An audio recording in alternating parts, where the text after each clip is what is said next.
North Korea showed off 250 new ballistic missile launchers, which it's sending to frontline military units over the weekend. And the leader, Kim Jong-un, made himself present there.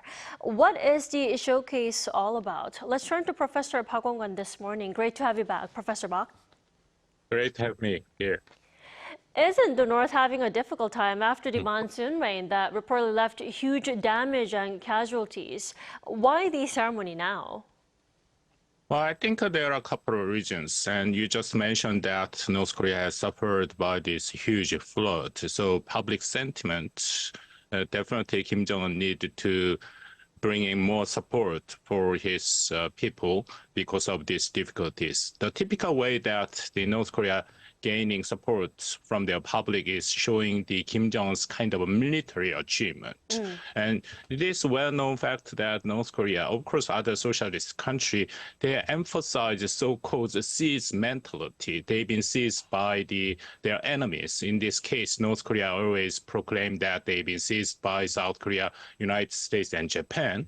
And so in order to overcome these kind of difficulties, Kim Jong-un needed to show his military capability, especially nuclear capability. So this is one of the reasons. And the second reason is that, and since last December, many people remember that North Korea has totally changed policy toward South Korea.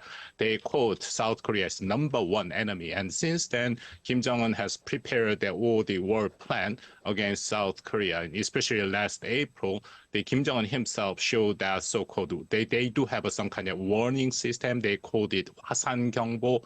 And then they introduced this comprehensive nuclear war plan. They call that nuclear trigger, 핵 방아쇠. So this is one of the processes to implement this kind of a comprehensive plan to attack South Korea with a short-range nuclear ballistic missiles. And, speaking of the flood damage, South Korea's Red Cross proposed, providing humanitarian aid to North Korea and the flood victims there. The North has yet to accept the offer, and it doesn't look like it will, right? No, I don't think North Korea will accept the South Koreans' humanitarian assistance because there are a couple of reasons. And I just mentioned the last December 2019, and North Korea has introduced new policy towards South Korea. They call it frontal breakthrough policy direction and line. And it's emphasized that North Korea will not have any kind of a meaningful exchange or dialogue with South Korea and United States. And also allegedly known that at this time of period, 2019 December, Kim Jong-un himself ordered not to get even a penny from the South Korea.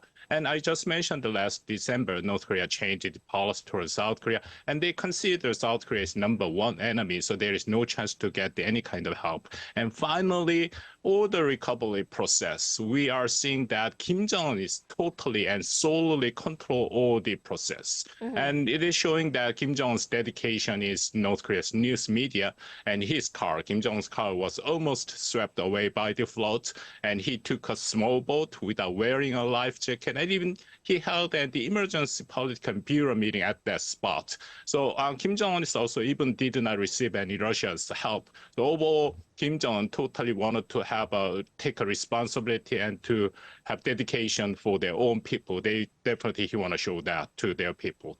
That looks like the case for now. Now, let's talk about the ceremony itself on Sunday. Images released by the regime indicate there are transporter erector launcher vehicles for the Hwasong-11 Law close-range ballistic missiles. Now, these missiles are completely new, aren't they? What do we know about these so far? Yes, these missiles have a couple of the characteristics. First, definitely is attacked solely on South Korea. And we call this close-range ballistic missile, CRBM. The missile range is estimated to be about 110 kilometers range to attack South Korea. And they have a first test of these missiles in April 2022. And this is one of the efforts that North Korea has diversified their tactical nuclear missiles. Since May 2019, North Korea has developed the various tactical nuclear missiles, for example, like KN-23, 24, and 25 5 and others. So put one more title in their list. And finally, bringing more cost to the South Korean U.S. alliance. And it can, this North Korea's CLBM can be detected and destroyed by South Korea-U.S. alliance, but it's also bringing more cost for the alliance too. Professor Bok, going back to what you mentioned, North Korea labeling South Korea as the #1 enemy. Now, Kim Jong-un on Sunday noted Washington will remain a hostile nation for generations. Do you think the North will remain vocal about showing its hostility against the U.S. up until the presidential election in November? I think Kim Jong-un actually wants to negotiation with the United States, of course, after the November U.S. presidential election. And in his speech, he repeated twice that conversation and confrontation with the United States. Of course, for the past couple of years, Kim Jong-un never mentioned the conversation with Biden administration, but this time he talked about the conversation. Of course, he definitely criticized the United States, but it is important to talk about the conversation. So I think after the U.S. election, Kim Jong-un will try to find some chance to talk with the United States, prefer their former president, Donald Trump. But definitely North Korea will demand some kind of precondition and permanent halt of the South Korea-U.S. joint military exercise, because Trump himself called it the joint military exercise as a war game, provocative and expensive. North Korea's their very clear goal. They want to be a de facto nuclear weapon state, and they do not want to have a denuclearization talk. Instead, they want to have arms control talks. Right, North Korea wanting to play the upper hand as usual. Professor Bok, thank you so much for sharing your analysis with us this morning. We appreciate it. Thank you.